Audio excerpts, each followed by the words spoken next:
Okay, so let me try to pull out some specific Okay. ways that we can actually understand culture. Because I've talked to some pastors, and they've said typically young pastors, Right. and they'll say, well, what I do is I DVR every show and watch as much TV as possible. Right. Seriously, I've had Right. pastors tell me this because I want to understand culture. Right. And well, I actually don't buy that. I think I don't agree either. we can Yeah. actually understand culture Right.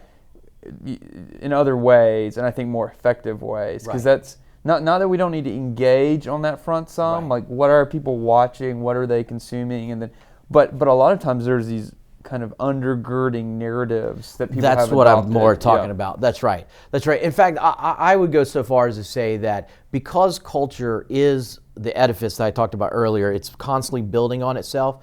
The reality is that there's nothing new on TV. To use that example, you don't need to DVR every show or even any show really, because the problem and the challenge of culture is that there are these narratives that are constantly being they're constantly being spoken of and then re-spoken of and engaged and re-engaged. And so what happens is that we need to understand that part of culture. We need to understand the dynamics underneath the surface. If we spend any time on the surface, it's not time well spent. And that's what I meant also about knowing ourselves, because I didn't mean that in a surface way either. I meant that there's a certain identity in Christ that we have, and that as we understand that below the surface part of culture and that below the surface part of us, that's what enables us to do it. And then, obviously, without being flippant, but that if we love people and we love culture, then they will connect. Not because we understand what's on TV,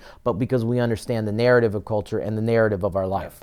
I think that I would go so far as to say that in my experience in my life, that I don't think that you'd have to actually ever watch a TV show at this point to really be able to understand culture. I think that you can actually misunderstand what's going on there because you deal so much with the surface part of it. And don't think this sounds old-fashioned, but don't think that culture is not shaping you.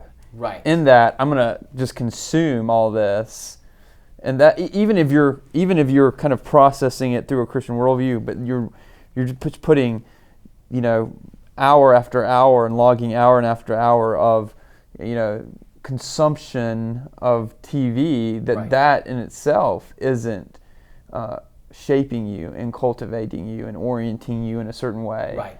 Right. Just even the medium itself. Right. You think.